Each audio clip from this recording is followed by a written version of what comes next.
سفر المظفر کا مہینہ ہے۔ اب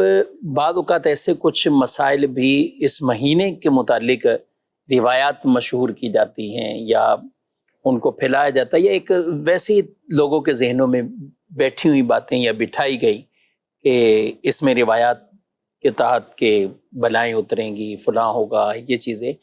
تو لوگ اس کی تحفظ کے لیے کچھ اور عمل بھی کر رہے ہوتے ہیں، چاہے کوئی صدقہ کر رہا ہے، چنے بانٹ رہا ہے، کچھ اور کر رہا ہے، لیکن ذہن میں وہی اسی طرح کی چیزیں بیٹھی ہوئی ہے۔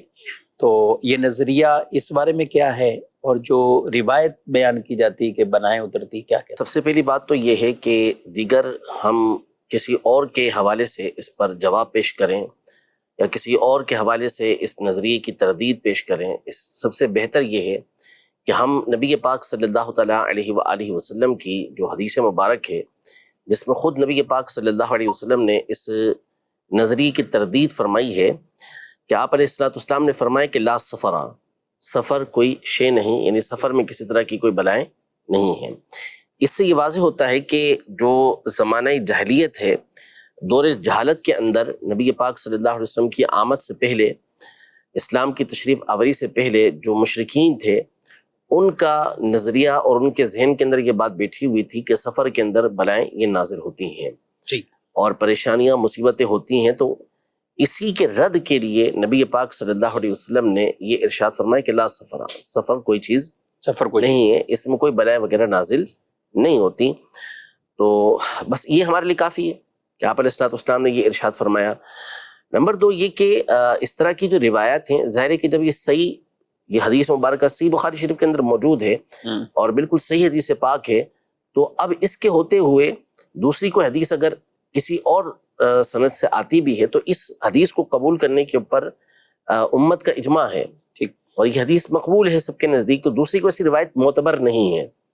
کہ جو اس کے حوالے سے آئی ہو، یا اگر آئی بھی ہے مثال کے طور پر تو اس کا کوئی مخصوص پس منظر ہوگا کہ جس کی بنیاد پر یہ بیان کیا جائے گا کہ ہاں اس طرح کی کوئی چیز ہو، ورنہ حقیقت کے اعتبار سے کوئی بلائیں مصیبتیں سفر کے اندر نازل نہیں ہوتی۔ اچھا، اب یہ کہ اس کو دور کرنے، اس کے لیے چنے بانٹنا، یہ فلاں کام کرنا، یہ فلاں کام کرنا، یہ مختلف قسم کے جو اوراد ہوتے ہیں وہ کرنا، تو ایک چیز ہوتی ہے کہ جو فی نفسی ہی ٹھیک ہے، اپنی ذات کے لحاظ سے بالکل ٹھیک ہے، اس میں کوئی حرج نہیں ہوتا، لیکن اس کے پیچھے جو نظریہ ہوتا ہے، اس کے پیچھے جو ذہن ہوتا ہے، وہ نظریہ غلط ہوتا ہے، وہ خیال اور وہ تصور غلط ہوتا ہے۔ تو یہاں پر جو اس طرح کی نیاز وغیرہ تقسیم کر رہے ہوتے ہیں، اوراد وغیرہ کر رہے ہوتے ہیں، تو ان کا کرنا فی نفسی ٹھیک ہے، ثواب کا کام ہے، لیکن اس نظریے کے ساتھ کرنا کہ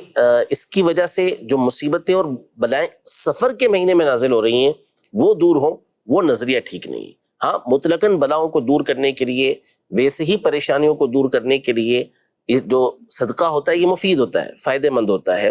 اور قرآن پاک کی تلاوت یہ فائدہ مند ہوتی ہے، تو اس نظریے سے، اس خیال سے اگر کوئی پڑھتا ہے تو اس میں کوئی حرج نہیں ہوتا۔